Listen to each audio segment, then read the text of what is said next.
اعوذ باللہ من الشیطان الرجیم، بسم اللہ الرحمن الرحیم۔ الحمد للہ رب العالمین، وهو خیر ناصرنا ومعین، ایاک نعبد و ایاک نستعین۔ اللہم صلی علی محمد وآل محمد وعجل فرجہم وانشرنا معهم ولعن اعدائهم اجمعین۔ رب زدنی علما ولحقنی بالصالحین، رب یسر ولا تعسر وتمم بالخیر۔ السلام علیکم ورحمۃ اللہ وبرکاتہ۔ آج زہرا کلاسز سال اول والوں کے لیے تاریخ درس احکام ہے اور درس نمبر 12 ہے۔ درس شروع کرنے سے پہلے یہ اعلان سن لیں کہ 14 درس مکمل ہونے کے بعد ایک ہفتے کی چھٹی رہے گی اور اس کے بعد انشاءاللہ امتحان ہوگا، اور امتحان جو ہے اس میں جو پیپر ہوگا وہ صحیح نشان پر ٹک کرنا ہوگا، تو اس کی تیاری آپ تمام خواہران کر لیں۔ اب آج درس احکام و مسائل ہے، درس نمبر 12، جس میں معتذر کے بارے میں پڑھنا ہے۔ اس کا مطلب یہ ہے کہ جو حالت احتضار میں، یعنی کہ اگر کوئی بندہ ایسا ہے جس کا وقت آخر آ گیا ہے تو اس وقت ہمیں کیا کرنا چاہیے۔ مسئلہ نمبر 656 جو شیعہ اثنا عشری معتذر ہے، یعنی جان کنی کے عالم میں ہے، چاہے مرد ہو یا عورت، بڑا ہو یا چھوٹا، اس کو قبلے کی طرف کرنا ہر مسلمان پر احتیاط واجب کی بنا پر لازم ہے، یعنی بصورت امکان احتیاط کی بنا پر اس کو اس طرح پشت کے بل لٹانا چاہیے کہ اس کے پیر کے تلوے قبلے کی طرف ہوں، چنانچہ جانتا ہو کہ خود معتذر راضی ہے اور معتذر ان لوگوں میں سے نہیں ہے جو قاصر ہیں، مثلا نابالغ، بچہ یا دیوانہ نہ ہو، تو اس کام کے لیے ولی سے اجازت لینا ضروری نہیں ہے۔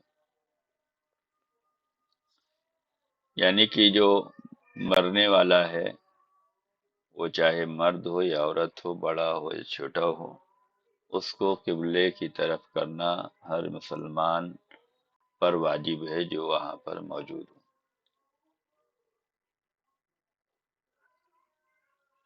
اور یہ بھی ہو کہ وہ اس بات سے راضی ہو۔ اگر نابالغ ہے یا دیوانہ ہے تو اجازت لینا پڑے گی اس کے ولی سے، اور اگر بچہ یا دیوانہ نہیں ہے تو اس کے ولی سے اجازت لینے کی ضرورت نہیں ہے۔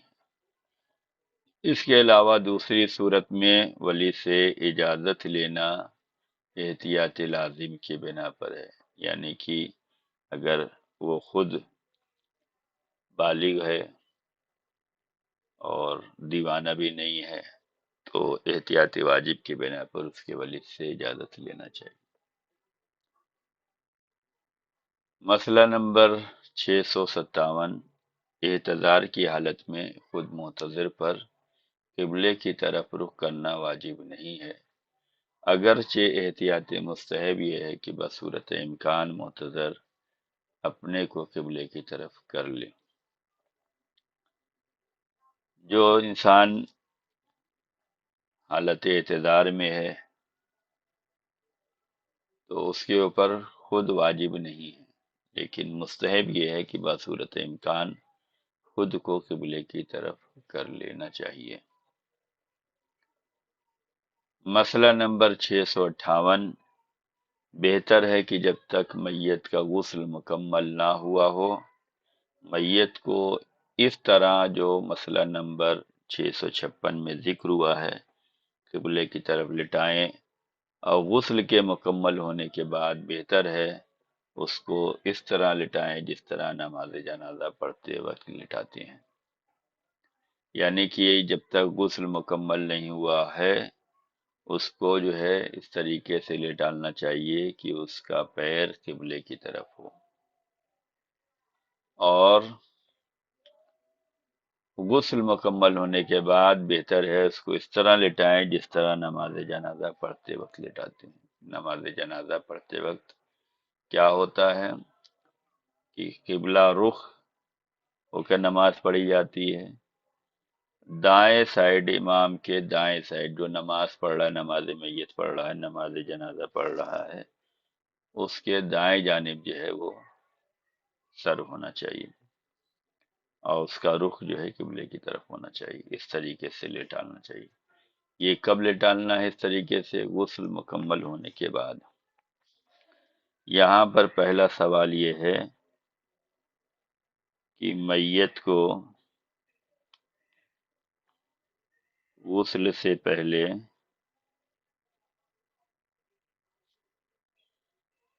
اور غسل کے بعد کیسے لٹایا جائے، اسے بیان کریں۔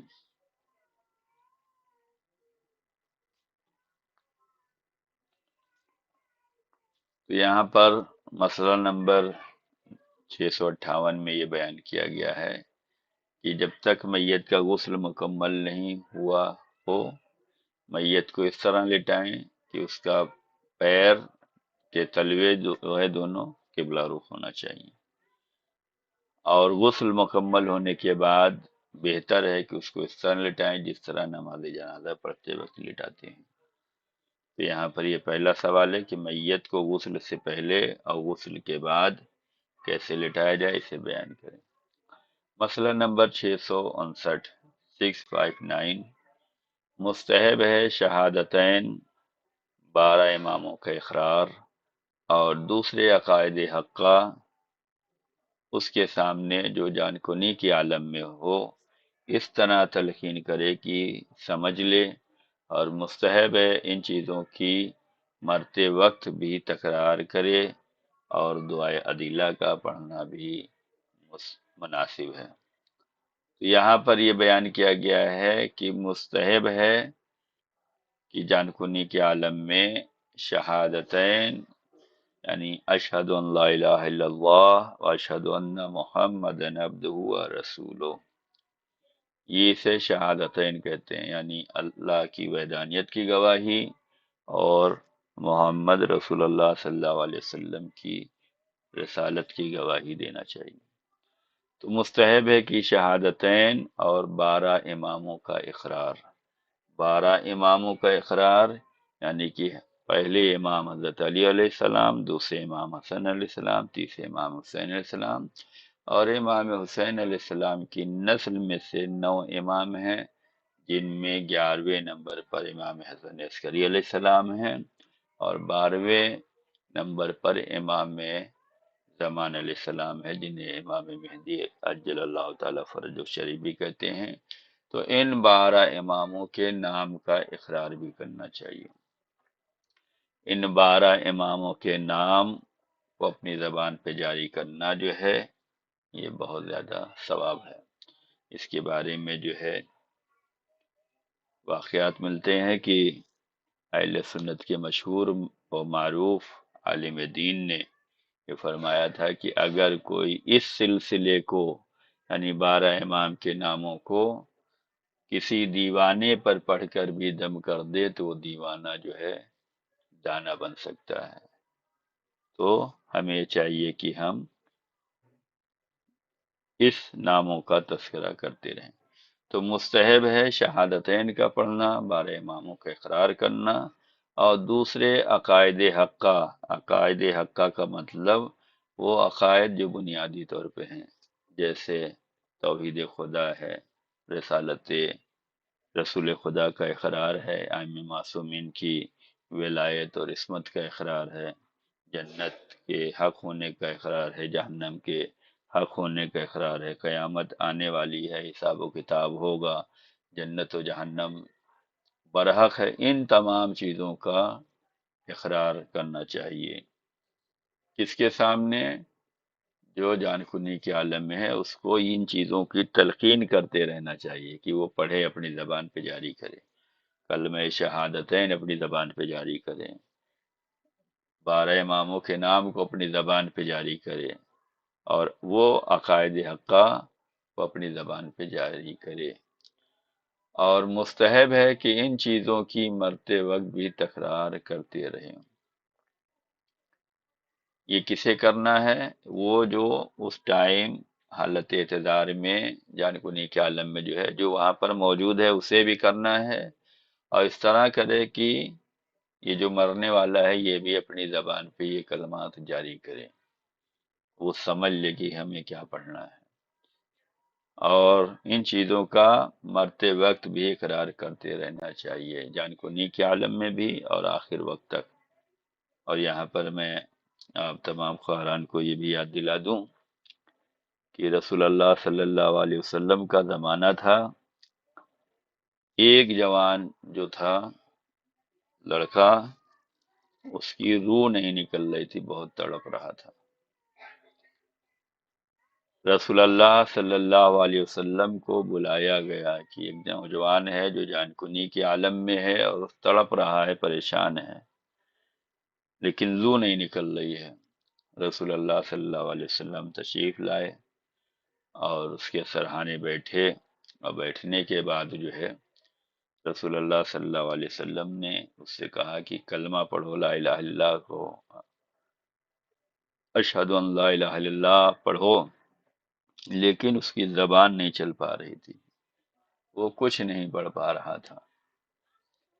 رسول اللہ صلی اللہ علیہ وسلم اس سے کہہ رہے ہیں، اس کے باوجود بھی وہ کچھ نہیں پڑھ پا رہا تھا۔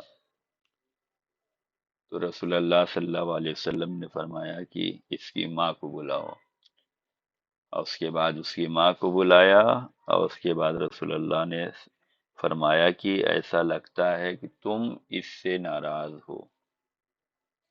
تو اس نوجوان کی ماں نے کہا، یا رسول اللہ، آپ نے بجا فرمایا، اس نے ہمیں بہت پریشان کیا، اس نے ہمیں بہت تکلیف دی، اس وجہ سے ہم اس سے جو ہے ناراض ہیں۔ رسول اللہ صلی اللہ علیہ وآلہ وسلم نے فرمایا کہ دیکھو، تمہاری ناراضگی کی وجہ سے اس کو یہ تکلیف ہو رہی ہے، اور اس کی جان نہیں نکل پا رہی، اس کی روح نہیں نکل پا رہی ہے، اور جب تک تم اس سے راضی نہیں ہو جاؤ گی، اس کی روح نہیں نکلے گی۔ لہذا ہم یہ کہہ رہے ہیں، رسول اللہ صلی اللہ علیہ وسلم نے فرمایا کہ ہمارے کہنے پر تم اس سے راضی ہو جاؤ۔ اور جب اس نے ناراضگی کو ختم کیا اور اپنے بیٹے سے اظہار محبت کیا اور اسے معاف کر دیا، اس کی کوتاہیوں کو، اس نے جو پریشان کیا تھا اس کو معاف کر کے جب ماں اپنے بیٹے سے راضی ہوئی، تو اب رسول اللہ صلی اللہ علیہ وسلم نے اس سے کلمہ شہادتین پڑھایا، تو اس نوجوان کی زبان پر کلمہ شہادتین جاری ہوا۔ یہ واقعہ یہ بتلاتا ہے کہ ہمیں اپنے والدین کو راضی رکھنا چاہیے۔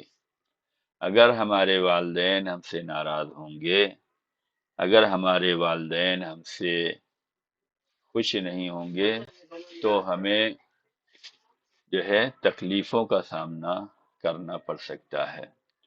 ہماری روزی میں جو برکت نہیں ہوتی، اس کی ایک وجہ یہ ہے کہ ہمارے والدین ہم سے ناراض ہوتے ہیں۔ تو ہمیں ضروری ہے کہ ہم اپنے والدین کو راضی رکھیں، انہیں خوشحال رکھیں، ان کی اطاعت و فرما برداری کریں، اور اسی میں ہماری نجات ہے۔ حدیثوں میں آیا ہے کہ جو اپنے والدین کو راضی رکھتے ہیں، پروردگار عالم اس سے راضی رہتا ہے۔ تو ہمیں یہ چاہیے کہ ہم اپنے والدین کو خوشحال رکھیں، ان کی اطاعت و فرما برداری کریں، ان کا خیال رکھیں، اور ان کو جو ہے غصہ نہ ہونے دیں، یعنی کہ ہم اپنے والدین کو ناراض نہ کریں. اگر یہ ناراض ہو گئے تو ہماری دنیا میں بھی تکلیفیں ہیں اور مرتے وقت بھی تکلیف ہوگی. جبکہ ہمیں یہ دعا کرنا چاہیے، یا اللہ ہو یا رحمان یا رحیم یا مقلب القلوب ثبت قلبی علی دینک، کہ ہمیں دین پر باقی رکھنے کی دعا کرنی چاہیے، اور ہمارا ایمان، ہمارا عقیدہ، ہمارا عمل، واجبات جو ہیں جب تک ہمارے جان میں جان ہے تب تک واجب ہیں، آخر وقت تک ہم پر واجب ہے. لہذا کبھی ہم اس خوش فہمی میں نہ رہیں کہ ہم نے بہت نماز پڑھ لی اور ہم نے بہت تبلیغ کر لی اور ہم نے بہت روزہ رکھ لیا، اب آرام کی ضرورت نہیں. جب تک جان میں جان ہے تب تک ہمیں ہمارے اوپر جو واجب ہے اسے کرنا ہی کرنا ہے. ایسا نہیں ہو سکتا کہ ہم ضعیفی کے منزل میں آ گئے تو نماز ہم سے چھوٹ جائے گی، روزہ ہم سے چھوٹ جائے گا. نہیں، نماز واجب ہی رہے گی. ہاں، یہ اور بات ہے کہ اگر کھڑے ہو کر نماز نہیں پڑھ سکتے تو بیٹھ کر پڑھنا ہوگی. بیٹھ کر نہیں پڑھ سکتے ہیں تو لیٹ کر پڑھ سکتے ہیں. لیٹ کر نہیں پڑھ سکتے تو اشاروں میں نماز ہوگی. نماز معاف نہیں ہے. تو ہمیں اپنے والدین کا خیال رکھنا چاہیے تاکہ ہماری جان کنی کے عالم میں ہمیں تکلیف نہ ہو. جب اس ماں نے معاف کر دیا اور راضی ہو گئی تو رسول اللہ صلی اللہ علیہ وسلم نے جب اسے کلمہ شہادتین پڑھایا تو فوراً اس کی زبان پہ کلمہ شہادتین جاری ہو گیا. یہاں پر یہ بھی ہمیں نصیحت لینے کی ضرورت ہے کہ اگر ہمارے والدین ہم سے ناراض ہیں تو چاہے رسول، چاہے امام، چاہے نبی، چاہے معصوم، چاہے ہادی رہبر بھی ہمیں کلمہ پڑھوانا چاہیں تو ہماری زبان پہ جاری نہیں ہو سکتا. اس کا مطلب یہ ہے کہ ہمیں اسی طریقے سے زندگی گزارنی ہے جس طریقے سے اللہ رسول اور اہل بیت چاہتے ہیں. اللہ اور رسول اور اہل بیت یہ چاہتے ہیں کہ بچے اپنے ماں باپ کے فرما بردار رہیں. تو یہاں پر دوسرا سوال یہ ہے کہ جان کنی کے عالم میں، جان کنی کے عالم میں اور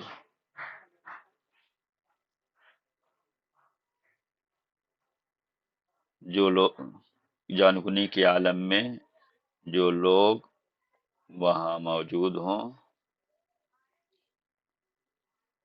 ان پر کیا ضروری ہے، کیا ضروری ہے اس کو بیان کریں. سوال نمبر 3 یہ ہے کہ جو ہم نے نوجوان کی اسٹوری بیان کی ہے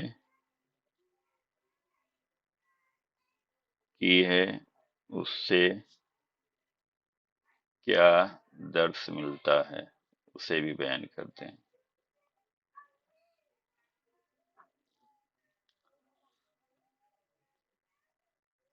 مسئلہ نمبر 661، معتذر کی آسانی کے لیے اس کے سرحانے سورہ مبارکہ یاسین، سورہ صافات، سورہ احزاب، آیت الکرسی اور سورہ آراف کی 54ویں آیت اور سورہ بقرہ کی آخر کی 3 آیتیں پڑھنا مستحب ہے، بلکہ قرآن مجید جتنا ممکن ہو اسے پڑھنا چاہیے.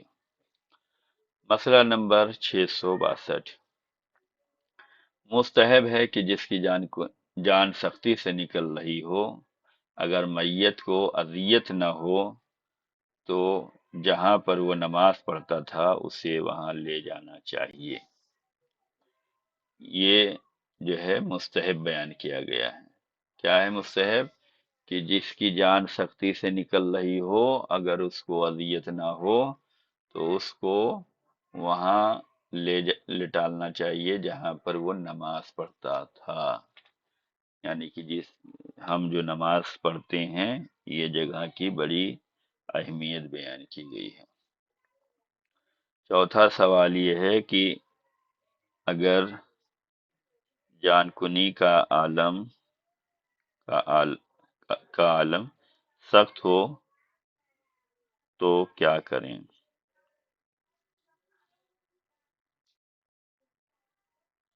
مسئلہ نمبر 663، معتذر کو تنہا چھوڑنا اور اس کے شکم پر سنگین چیز کا رکھنا اور مجنب اور حائض کا اس کے پاس رہنا، اس طرح بہت زیادہ گفتگو کرنا، گریہ کرنا اور صرف عورتوں کو اس کے نزدیک چھوڑنا مکروہ بیان کیا گیا ہے۔ یعنی جو حالت احتضار میں ہے، جس کا آخری وقت ہے، اس کو تنہا نہیں چھوڑنا چاہیے بلکہ اس کے پاس رہنا چاہیے، اور اس کے شکم پر کوئی بھاری چیز بھی نہیں رکھنا چاہیے۔ اور جو حالت جنابت میں ہے یا حالت حیض میں ہے، ان کے پاس رہنا جو ہے مکروہ بیان کیا گیا ہے۔ اور ان کے پاس جو لوگ ہیں وہ زیادہ گفتگو نہ کریں بلکہ کلمہ شہادتین، 12 اماموں کے نام اور قرآن مجید کے سوروں کو پڑھتے رہنا چاہیے، اور اسی کی اس کو تلقین کرتے رہنا چاہیے، اور صرف عورتوں کو بھی اس کے نزدیک چھوڑ دینا یہ مکروہ بیان کیا گیا ہے۔ تو یہاں پر آخری سوال یہ ہے کہ حالت احتضار میں کیا کیا مکروہ ہے، وہ بیان کریں۔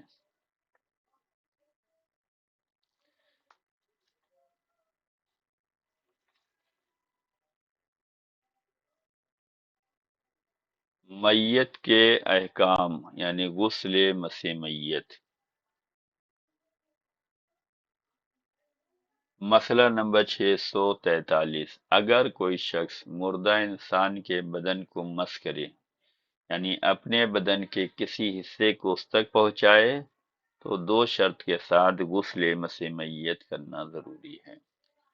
غسل کئی طرح کے ہیں۔ واجب غسل میں سے ہم نے بیان کیا تھا کہ غسل جنابت ہے، غسل میت ہے، غسل مسح میت ہے، غسل جنابت ہے، غسل حیض و نفاس اور استحاضہ ہے۔ آج جو بیان کیا جا رہا ہے غسل مسح میت کے بارے میں، میت کے احکام اور غسل مسح میت۔ مسئلہ نمبر 643، اگر کوئی شخص مردہ انسان کے بدن کو مس کرے، یعنی اپنے بدن کے کسی حصے کو اس تک پہنچائے، تو 2 شرط کے ساتھ غسل مسح میت کرنا ضروری ہے۔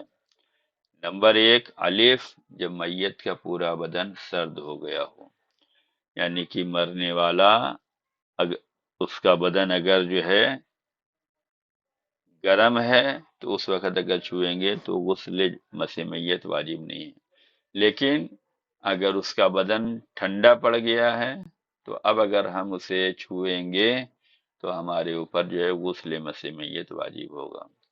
دوسری شرط جو ہے بیان کی گئی ہے کہ کب غسل مسح میت واجب ہوگا، میت کو غسل نہ دیا گیا ہو یا ابھی غسل مکمل نہ ہوا ہو، اس وقت اگر ہم میت کو چھو رہے ہیں تو میت کو چھونے والے کے اوپر غسل مسح میت واجب ہوگا۔ میت کو 3 غسل دیے جاتے ہیں، یعنی یہاں پہ جو بیان کیا گیا ابھی غسل مکمل نہ ہوا ہو، میت کو 3 غسل دیے جاتے ہیں۔ ایک آب سدر سے، ایک آب کافور سے، اور ایک خالص پانی سے۔ 3 پانی سے، ایک بیر کے پانی سے غسل دیا جاتا ہے، ایک کافور کے پانی سے غسل دیا جاتا ہے، اور ایک خالص پانی سے غسل دیا جاتا ہے۔ یعنی جب تک یہ تینوں غسل مکمل نہ ہو جائیں، اس سے پہلے اگر کوئی چھو رہا ہے تو چھونے والے کو غسل مسح میت کرنا ضروری ہوگا، لیکن میت کو غسل دیا جا چکا اس کے بعد چھوئیں گے تو غسل مسح میت واجب نہیں۔ اس حکم میں کوئی فرق نہیں ہے کہ چاہے میت مسلمان کی ہو یا کافر کی ہو، چھوٹے کی ہو یا بڑے کی ہو، یہاں تک کہ ساقط ہونے والا بچہ جس میں روح آ گئی ہے وہ بھی شامل ہے، چاہے نیند میں مس کرے یا بیداری میں مس کرے، میت کو اختیار سے میت کو مس کرے یا بغیر اختیار کے مس کرے، یہاں تک کہ اگر اس کا ناخون یا دانت میت کے ناخون اور دانت یا ہڈی جو بدن سے جدا نہ ہوئی ہو اس تک پہنچ جائے تب بھی غسل مس میت کرنا ضروری ہے۔ تو یہاں پر چھٹا سوال یہ ہوگا کہ غسل مس میت کب واجب ہوتا ہے؟ غسل مس میت کب واجب ہوتا ہے، اس کو بیان کریں۔ مسئلہ نمبر 644، اگر اپنے بال کو میت کے بدن سے یا اپنے بدن کو میت کے بال سے مس کرے تو غسل مس میت واجب نہیں ہوگا۔ یعنی اگر ہمارا بال جو ہے میت کے بدن سے ٹچ ہو رہا ہے یا میت کا بال جو ہے ہمارے بدن سے ٹچ ہو رہا ہے تو ہم پر غسل مس میت واجب نہیں ہے۔ مسئلہ نمبر 645، جس مردے کا بدن سرد نہ ہوا ہو اس کو مس کرنے سے غسل واجب نہیں ہوتا، اگرچہ اس جگہ کو مس کرے جو سرد ہو چکا ہو، لیکن اگر ہاتھ یا بدن کے دوسرے اعضاء سرایت کرنے والی تری یا رطوبت کے ساتھ میت کے بدن سے جس کو غسل نہ دیا گیا ہو یا ابھی اس کا غسل مکمل نہ ہوا ہو ملاقات کرے تو نجس ہو جائے گا۔ تو یہاں پر یہ بیان کیا گیا ہے کہ جس مردے کا بدن سرد نہ ہوا ہو اس کو مس کرنے سے غسل مس میت واجب نہیں ہوتی، یعنی کچھ بدن کا حصہ جو ہے سرد ہوا ہے، کچھ سرد نہیں ہوا ہے، تو اس پہ غسل مس میت واجب نہیں ہوگا۔ لیکن اگر ہاتھ یا بدن کے دوسرے اعضاء سرایت کرنے والی رطوبت کے ساتھ میت کے بدن سے جس کو غسل نہ دیا گیا ہو یا ابھی اس کے غسل جو ہے مکمل نہ ہوا ہو کوئی چیز مل جائے تو وہ نجس ہو جائے گا۔ مسئلہ نمبر 446، اگر انسان ایسی میت کو مس کرے جس کا تینوں غسل مکمل ہو چکا ہو، تینوں غسل ہم نے بیان کیا تھا کہ میت کو 3 غسل دیے جاتے ہیں، آب سدر سے، آب کافور سے، آب خالص سے۔ یہ تینوں غسل اگر مکمل ہو چکا ہے اس کے بعد مس کرتا ہے تو اس پر کوئی غسل واجب نہیں ہوگا، غسل مس میت واجب نہیں ہوگا ٹچ کرنے والوں پر۔ لیکن اگر تیسرا غسل مکمل ہونے سے پہلے اس کے بدن کے کسی حصے کو مس کر دے، اگرچہ اس حصے کا تیسرا غسل مکمل ہو چکا ہو پھر بھی غسل مس میت کرنا ضروری ہوگا۔ یعنی کہ مکمل ہونے سے پہلے ہی تیسرا غسل مکمل ہونے سے پہلے میت کو ٹچ کر رہے ہیں تو غسل مس میت کرنا جو ہے وہ ضروری ہوگا۔ مسئلہ نمبر 647، اگر کوئی شخص مردہ حیوان کو مس کرے تو اس پر غسل واجب نہیں ہوگا، لیکن اگر ہاتھ یا بدن کے دوسرے اعضاء سرایت کرنے والی رطوبت یا تری کے ساتھ ایسے مردہ حیوان کے بدن سے جس کا مردار نجس شمار ہوتا ہے ملاقات کرے تو وہ نجس ہو جائے گا۔ یعنی کہ مردہ حیوان کو مس کرنے سے غسل مس میت واجب تو نہیں ہوگا، لیکن اگر کوئی نجاست سرایت کر جائے گی تو یہ ٹچ کرنے والا انسان یہ بھی نجس ہو جائے گا اور اسے اپنے کو پاک کرنا ہوگا۔ یعنی غسل اس پہ واجب نہیں ہے، لیکن اگر کوئی نجاست اس کی رطوبت یا تری کے ذریعے سے ہے تو وہ انسان نجس ہو جائے گا۔ مسئلہ نمبر 648، اگر ایسا بچہ جس میں روح آ چکی ہو مردہ پیدا ہو اور نکلتے وقت اس کا بدن ٹھنڈا ہو چکا ہو اور ماں کے بدن کے ظاہری یا باطنی حصے سے ملاقات کرے تو احتیاط واجب کی بنا پر اس کی ماں کو غسل مس میت کرنا چاہیے۔ یعنی کہ ایک ایسا بچہ ہے جس میں روح آ چکی ہے اور وہ مر گیا ہے، یعنی مطلب کچھ مہینوں کا ہے، پیٹ میں ہی اس کے جو ہے ماں کے پیٹ میں ہی اس کا انتقال ہو گیا اور جب اسے نکالا جائے تو اس وقت بدن اگر ٹھنڈا ہو چکا ہے اور ماں کے بدن کے ظاہری یا باطنی حصے سے ملاقات کرے ٹچ ہوتا ہے تو ماں کو غسل مس میت کرنا ضروری ہوگا۔ ایسی مسئلہ نمبر 652، ایسی ہڈی کو مس کرنے سے جو بدن سے جدا ہوئی ہو اور اس کو غسل نہ دیا گیا ہو، چاہے مردہ سے جدا ہوئی ہو یا زندہ سے، غسل واجب نہیں ہوتا۔ اسی طرح دانت کو مس کرنے سے چاہے مردہ سے جدا ہو یا زندہ سے غسل واجب نہیں ہوتا ہے۔ مسئلہ نمبر 653، غسل مس میت غسل جنابت کی طرح ہے اور وضو سے کفایت بھی کرتا ہے۔ یعنی کہ جیسے ہم غسل جنابت کرتے ہیں تو اس وقت جو ہے نماز پڑھنے کے لیے ہمیں وضو کرنے کی ضرورت نہیں ہے، اس لیے کہ ہم نے غسل کر لیا ہے تو غسل جو ہے وضو کی کفایت کرتا ہے۔ اسی طریقے سے اگر ہم نے غسل مس میت کر لیا ہے تو بھی ہمیں جو ہے وضو کرنے کی ضرورت نہیں ہے، یہ وضو سے کفایت کرے گا۔ مسئلہ نمبر 654، اگر متعدد میتوں کو مس کرے یا ایک ہی میت کو کئی بار مس کرے تو ایک ہی غسل مس میت کرنا کافی ہوگا۔ ہم نے بہت سی میتوں کو چھو لیا یا ایک ہی میت کو بار بار چھو رہے ہیں تو ہمیں جو ہے کئی غسل کرنے کی ضرورت نہیں ہے، صرف ایک غسل مس میت کرنا ہے۔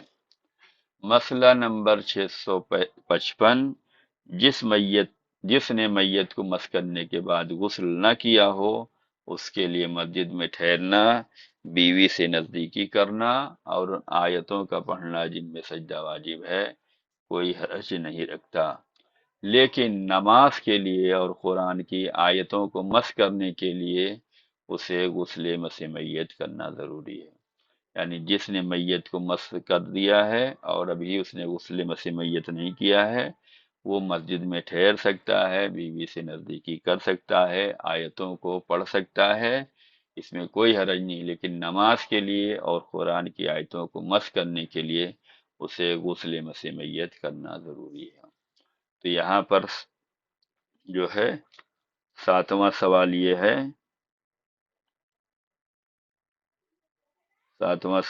ہے، کہ کیا کئی میتوں کو چھونے سے کئی غسل مس میت واجب ہوتے ہیں یا ایک ہی غسل کافی ہے؟ یہ بیان کریں۔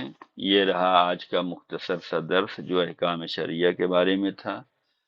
مسئلے کا جاننا ہر انسان پر واجب ہے، دینی احکام کا جاننا ضروری ہے، اس لیے کہ دینی احکام پر عمل کے بعد ہی اعمال قبول ہوتے ہیں۔ ہم جو کچھ بھی اعمال بجا لائیں گے اس کو صحیح طریقے سے بجا لانا ہے، جو احکام خداوندی ہے اسی طریقے سے ہمیں بجا لانا ہے، اور یہی احکام خداوندی میں حلال و حرام ہے، واجب ہے، مستحب ہے، ان کی رعایتوں کو ہمیں کرنے کی ضرورت ہے، اسی لیے یہ احکام پڑھائے جاتے ہیں تاکہ انسان کو جو ہے احکام شرعیہ معلوم ہو اور اسی طریقے سے وہ زندگی گزار سکے۔ انشاءاللہ امید کرتے ہیں کہ یہ درس آپ تمام خواہران کی سمجھ میں آیا ہوگا۔ جو سوال کیے گئے ہیں اس کے جواب لکھ کر ہمارے ٹیلی گرام نمبر پر بھیجیں، اور انشاءاللہ امید کرتے ہیں کہ آپ تمام خواہران امتحان کی تیاری میں لگ جائیں، پرانے درس کو ریپیٹ کریں، اس کو دیکھیں اور اس کو سنیں، اور اس میں جتنے سوال نکل سکتے ہیں ان پر توجہ دیں، اس لیے کہ امتحان قریب ہے۔ خدا ہم سب کو نیک توفیقات دے، ہماری حاضری کو قبول کرے۔ فقط والسلام علیکم ورحمۃ اللہ وبرکاتہ۔